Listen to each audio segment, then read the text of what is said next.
É possível comunicar-se com os mortos? É uma pergunta retórica que já está com a resposta embutida.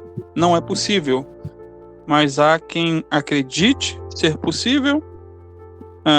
Inclusive, há até pastores que acreditam que nesse primeiro livro de Samuel, capítulo 28, quem apareceu nessa sessão espírita foi o próprio Samuel, que já havia morrido há pelo menos 2 anos. Tem alguém com o telefone ligado aí, microfone. Para dar uma olhada. Então, queridos, relembrando aqui, na semana passada, analisamos aí alguns caminhos trilhados por Saul que o levaram ao fundo do poço, né?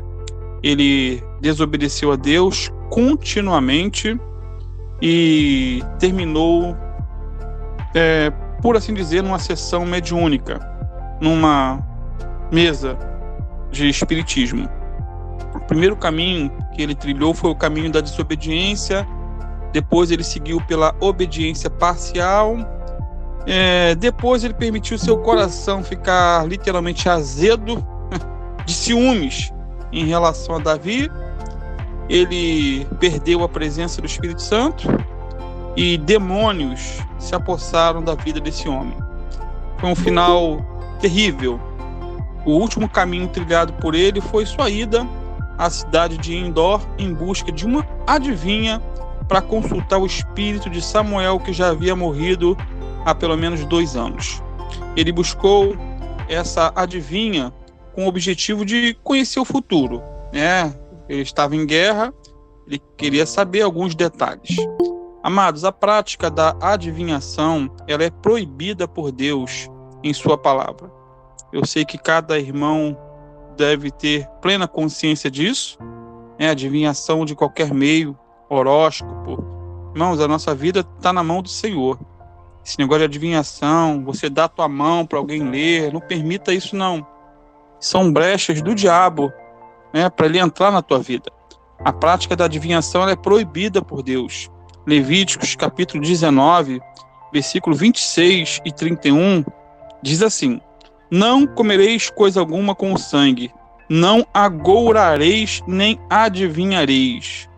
Versículo 31 de Levítico 19: não vos virareis para os adivinhadores e encantadores, não os busqueis, contaminando-vos com eles. Eu sou o Senhor vosso Deus. Deuteronômio, capítulo 19, versículo 9 a 12, há também aí um texto bem claro. Diz assim: quando entrares na terra que o Senhor teu Deus te der, não aprenderás a fazer conforme as abominações daquelas nações. Entre ti não se achará nem quem faça passar pelo fogo seu filho ou a sua filha, nem adivinhador, nem prognosticador, nem agoureiro, nem feiticeiro, nem encantador, nem quem consulte um espírito adivinhador, nem mágico, nem quem consulte os mortos, pois todo aquele que faz tal coisa é abominação ao Senhor, e por estas abominações o Senhor teu Deus os lança fora de diante de ti. Então a terra que eles iriam entrar, possuir, a prática, ou todas essas práticas condenáveis eram aceitas nesses lugares. Resumindo, a adivinhação é obra satânica. E a pena capital para esse tipo de pecado, queridos, a pena era capital. Isso no conceito do Antigo Testamento. Em Êxodo 22, versículo 18, o texto é claro: a feiticeira não deixarás viver. Levíticos 20, versículo 27, diz: quando, pois, algum homem ou mulher em si tiver um espírito de necromancia ou espírito de adivinhação, certamente morrerá, serão apedrejados, o seu sangue será sobre eles. Então, essa era a ordem no Antigo Testamento.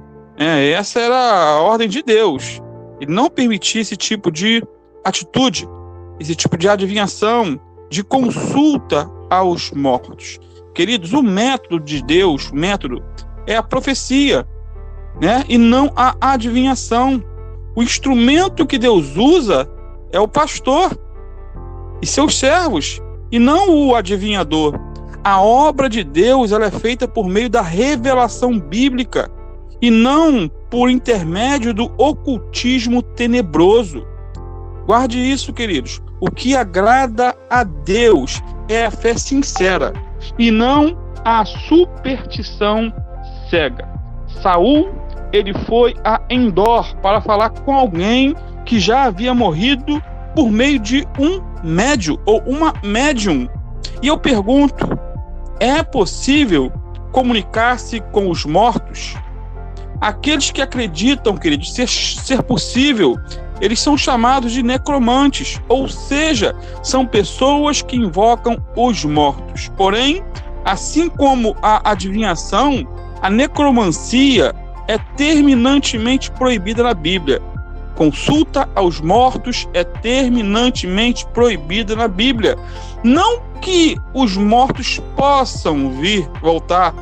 A questão da proibição aí, né, porque há essa possibilidade de alguém falar com alguém que morreu. Não, é porque Deus sabe muito bem que o que acontece geralmente são embustes, né, em primeira instância, e em segunda instância são manifestações demoníacas, espíritos de engano, para enganar, né, a pessoa, iludir a pessoa e fazer com que ela pense que realmente está falando com um parente, com o pai, com a mãe, com o filho e assim por diante. É um engano e leva à perturbação. É uma porta aberta para demônios. Então, Isaías, capítulo 8, versículo 19 a 20, diz assim: juízo contra adivinhos e feiticeiros. É o título aqui na Bíblia. Quando vos disserem, consultai os que consultam os mortos e os feiticeiros que sussurram e murmuram, respondei, por acaso um povo não consultará o seu Deus? Em favor dos vivos se buscarão os mortos? À lei e ao testemunho, se eles não falarem conforme esta palavra, nunca verão raiar o amanhecer. Então, mais uma pergunta. Em favor dos vivos se buscarão os mortos? É claro que não. É uma pergunta retórica, já está embutida a resposta. É claro que não. Não é possível. Agora, por que as pessoas procuram esse tipo de comunicação? Por que as pessoas são tão fascinadas por essa questão da necromancia, ou seja, consulta aos mortos? Por muitos motivos, inúmeros. Às vezes é saudade de um parente que morreu. Eles querem saber como que a pessoa que morreu está, né? Fica aquela dúvida. Querem ter notícias dele, querem saber de seu paradeiro. Será que ele está vagando nas densas trevas desse vasto universo? Será que a pessoa está no purgatório? Será que está no céu? Será que está no inferno? Será que esse ente querido tem alguma mensagem importante para a família? Algum segredo para contar? Ou algum esconderijo onde ele guardou, escondeu um dinheiro ou coisa semelhante? Portanto, querido, geralmente a dor, o sofrimento, a saudade, né, e até o desconhecido leva muita gente desesperada a buscar ajuda dos mortos, o que é impossível. E isso aconteceu com Saul. Aconteceu com Saul. Ele estava em guerra, ele estava angustiado, ele estava desviado de Deus. Lembra do texto? O Espírito do Senhor se retirou dele, e da parte de Deus, ou por permissão de Deus, um espírito maligno se apossou desse homem. Ele não ouvia mais a voz de Deus por meio de sonhos, visões e profetas. Ele queria saber que ele se deveria ir ou não à guerra. Isso porque Davi já não estava mais com ele, estava fugido. Jonathan, teu filho, estava longe dele também, porque ele queria matar teu filho. Samuel já tinha morrido, pelo menos 2 anos. Então ele estava totalmente abandonado, desesperado, desestabilizado. Ele queria saber se venceria ou perderia a guerra. O que ele fez então no momento de angústia, de medo, de temor? Ele buscou uma necromante para consultar o espírito de Samuel. E se você quiser acompanhar, deixe sua Bíblia aberta no texto de 1 Samuel 28, versículo 3 em diante.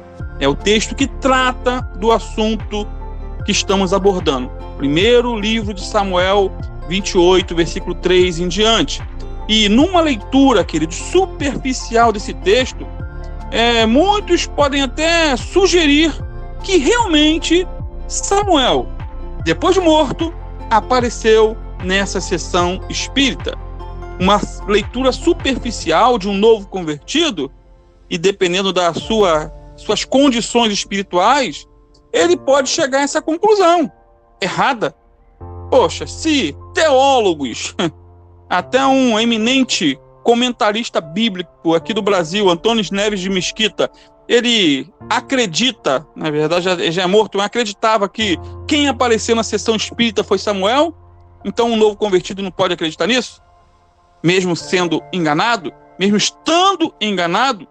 Então, é preciso deixar claro, muito claro, que realmente nos centros espíritas, nas sessões de invocações aos mortos, acontecem, queridos, fenômenos. Acontecem fenômenos paranormais. Embora ocorram aí muitos embustes, há fenômenos sobrenaturais. Há coisas que acontecem. Nós não estamos negando o sobrenatural. Tanto o sobrenatural de ordem divina como de ordem maligna são realidade, não tem como negar.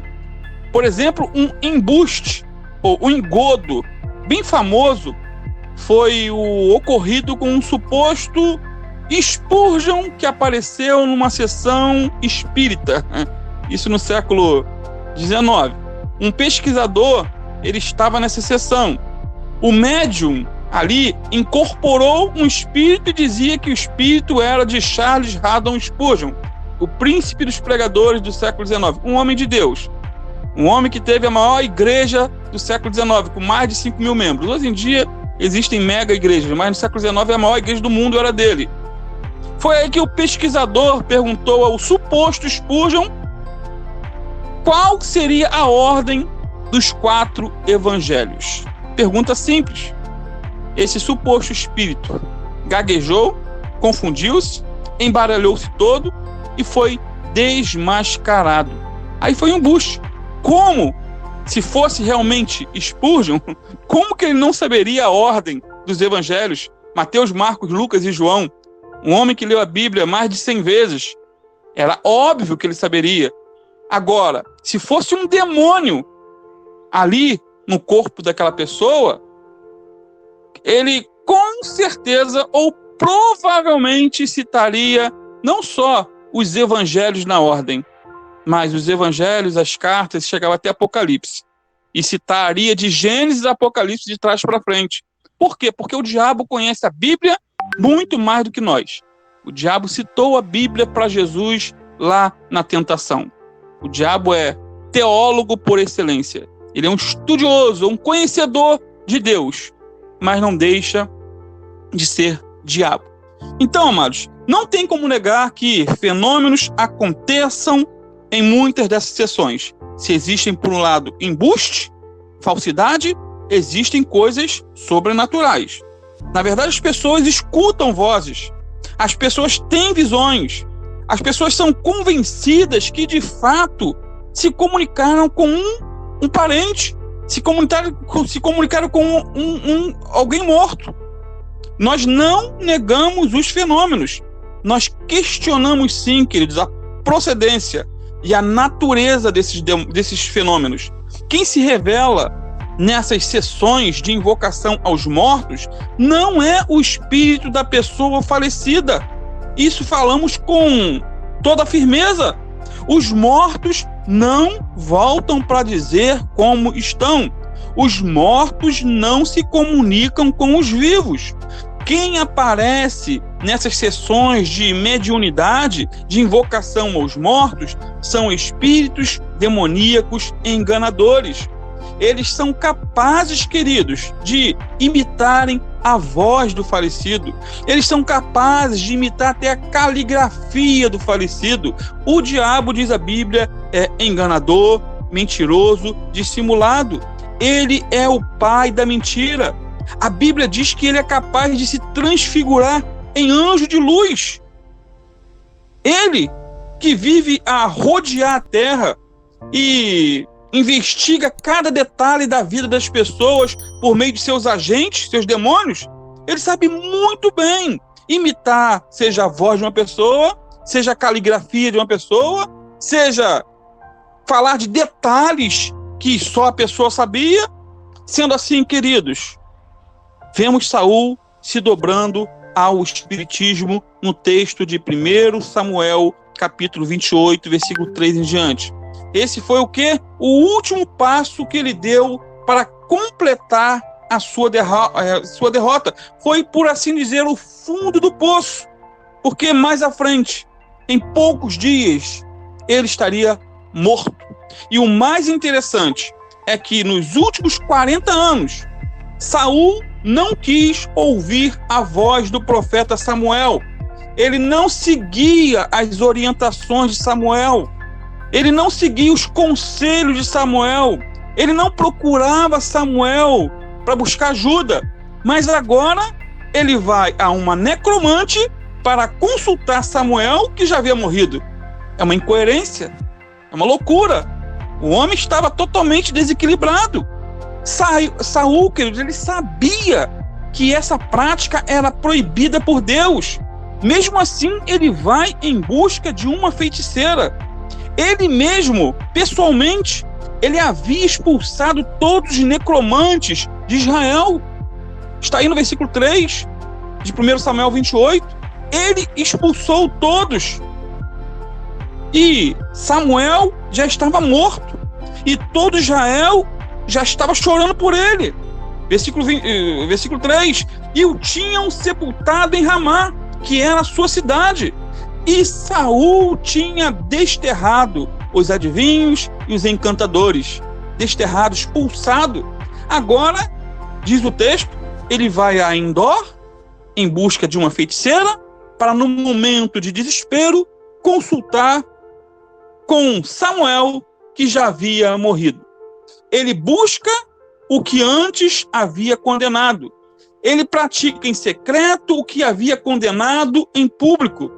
Queridos, isso serve de alerta para cada um de nós, que pregamos e ensinamos a palavra de Deus. Que não venhamos praticar no secreto tudo aquilo que condenamos em público, assim como Saul. O apóstolo Paulo nos adverte sobre esse assunto em Romanos 2. Quando você lê o capítulo 1, o apóstolo Paulo traz uma lista de tudo quanto é tipo de pecado e práticas pagãs. E quando ele inicia o capítulo 2, ele diz o seguinte, versículo 1 a 3. Talvez você pense que pode condenar esses indivíduos, o capítulo 1, todos aqueles pecados, mas é igual a eles e não tem desculpa. Quando diz que eles deveriam ser castigados, condena a si mesmo, porque você que julga os outros pratica as mesmas coisas. E sabemos que Deus, em sua justiça, castigará todos que praticam tais coisas. Uma vez que você julga os outros por fazerem essas coisas, o que o leva a pensar que evitará o julgamento de Deus ao agir da mesma forma? Portanto, Saul havia expulsado os necromantes de seu reino, mas a necromancia não havia saído do seu coração. No seu orgulho, porque ele era um homem muito orgulhoso, no seu orgulho, na sua prepotência, na sua rebeldia, ele deve ter pensado assim: já que Deus não me ouve, já que Deus não me responde, então eu vou procurar o diabo. Já que os céus estão em silêncio para mim, eu vou correr para as portas do inferno. Isso é muito comum hoje em dia, queridos. Pessoas divididas, pessoas que às vezes buscam uma igreja e acham que demora muito Deus resolver o problema dela. O que ela faz? Ela vai procurar os demônios. Ela abandona a porta dos céus e vai para a porta dos infernos. Certo comentarista, ele diz que só uma pessoa que não ouve mais a voz de Deus, ou a quem Deus deixou de falar, ou a quem nunca ouviu a voz de Deus, é que procura o espiritismo. Por quê? Porque quem fala com Deus e quem ouve a sua voz não necessita falar com os mortos. Aliás, quem fala com Deus e ouve a voz de Deus sabe por A mais B que os mortos não falam. Ponto final. Voltemos então a Saul. Voltemos a Saul. Texto aí, 1 Samuel 28, mostra Saul disfarçando-se e indo à noite à casa da feiticeira. É assim que está o texto. Ele desceu de maneira trágica. Ele nunca desceu tanto na vida. E, queridos, é horrível notar como o diabo humilha as suas vítimas. Saul disse o que para a mulher? No versículo 8: peço-te que me adivinhes pelo espírito de feitiçaria e me faças subir a quem eu te disser. A feiticeira, queridos, alegou o seguinte: eis aqui, tu sabes, né, o que Saul fez, como tem destruído da terra os adivinhos e os encantadores. Por que, pois, me armas um laço à minha vida para me fazer matar? Essa mulher aqui, provavelmente ela já desconfiava que quem estava diante dela era o Saul, porque Saul não tinha como se disfarçar. Ele era um semi-gigante, ele era muito alto. Então, assim que ele entrou na casa dessa feiticeira, ela reconheceu que era ele. E como ele pediu para ela consultar, fazer um trabalho de feitiçaria, ela já deu a deixa. Falou: você está me colocando minha vida em risco. Aí o texto diz, 1 Samuel 28, 9: então Saul lhe jurou pelo Senhor, dizendo: vive o Senhor, que nenhum mal te sobrevirá por isso. Queridos, olha que trágico. Ele jura em nome do Senhor diante de uma espírita, de uma feiticeira, que ele mesmo havia condenado e que a própria Bíblia já condenava. Então ele perde totalmente o temor. O temor ao Senhor, diz a Bíblia, é o princípio da sabedoria. Esse era o estado espiritual de Saul. Ele não teve escrúpulos em jurar pelo Senhor. Não teve escrúpulos. A feiticeira então disse: a quem te farei subir? A quem? Você quer falar com quem? Com quem dos mortos? Foi essa a pergunta. As feiticeiras, queridos, as pitonisas, as bruxas, as médiuns, eles procuram satisfazer os fregueses. Eles são pagos para isso. Então eles perguntam: a quem? Quem você quer que eu faça subir? Quem você quer conversar com quem por meu intermédio? Só que Deus, pelo contrário, ele dá ao homem, não que o homem quer ouvir o que ele deseja ouvir. Deus dá para o homem aquilo que ele precisa ouvir. É por isso que nós temos que ir para a igreja com aquela oração: Senhor, eu vou para te adorar e eu vou para ouvir a tua voz. Seja uma palavra amarga, seja uma palavra dura, seja uma palavra confrontadora, eu preciso ouvir aquilo que vem de ti e não aquilo que eu quero ouvir. E continuando o texto aqui, Saul disse assim para a mulher: faze-me subir a Samuel. Queridos, era uma pretensão atrevida, um pedido ridículo, pois Saul, em toda a sua vida, ele havia desobedecido a Samuel quando Samuel estava vivo. Saul era rebelde contra o Senhor. Samuel afastou-se de Saul e não quis mais vê-lo, e ficou sem vê-lo por muito tempo. Enquanto Samuel vivia lá em Ramá, que era muito perto de onde Saul estava, Saul nunca mostrou interesse de consultá-lo, de pedir a ele conselho. E agora ele quer comunicar-se com Samuel através de um espírito de feiticeira, por meio de uma abominação, ou seja, por meio de um demônio. fundo do poço, cegueira espiritual. Não são poucos os crentes, não são poucos os pastores que viram a casaca, queridos. Estão na igreja, estão buscando o Senhor e dizem, não, Deus está demorando, Deus demora muito para resolver o problema. Eu vou buscar o demônio, eu vou buscar o diabo, eu vou lá, mexer os pauzinhos para ver se as coisas acontecem mais rápido. As pessoas são cegas, se elas abrirem brecha para esses sopros no ouvido, o diabo monta na carcunda e daqui a pouco a pessoa está aí afundada na sua vida. E o versículo 12 diz assim: vendo, pois, a mulher a Samuel. 1 Samuel 28, 12. Depois desse diálogo, Saul pede, me faz subir a Samuel. Aí o texto diz, vendo, pois, a mulher a Samuel. E tem aquela musiquinha, Samuel, Samuel, Deus te chama lá do céu. Sei cantar não. Queridos, devemos entender que a Bíblia faz o relato do que dizia a feiticeira. Quem disse que viu Samuel não é a Bíblia que está afirmando, mas está descrevendo a visão dessa mulher. Por que eu digo isso? Porque muitos pegam esse versículo aqui ao pé da letra e dizem, não, a Bíblia diz que realmente Samuel apareceu. Realmente Samuel apareceu numa sessão espírita para falar com Saul, para dar uma lição a Saul. Agora, queridos, se Deus se calou para Saul em vida, será que Deus seria tão incoerente de permitir que Samuel voltasse numa sessão espírita para trazer uma palavra para Saul, que estava desviado e cheio de demônios? Deus não é incoerente. A palavra de Deus é a verdade. Não podemos permitir a dúvida no nosso coração. A pergunta continua: é possível comunicar-se com os mortos? Não, não é possível. Não é possível.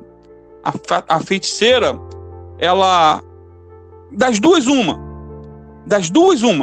Ou ela montou todo um cenário, montou tudo e induziu Saul a acreditar que realmente ela estava vendo Samuel, ou, em segundo lugar, realmente essa mulher viu, mas não viu Samuel, ela viu demônio em figura de uma pessoa e disse que era Samuel. Mas semana que vem nós vamos falar um pouco mais sobre essa história. Não vou me alongar, o assunto ainda dá pano para manga, tem muito assunto a tratar, não é um assunto só de curiosidade, é um assunto bíblico e é importante que tenhamos as referências citadas aqui que condenam tal prática na ponta da língua.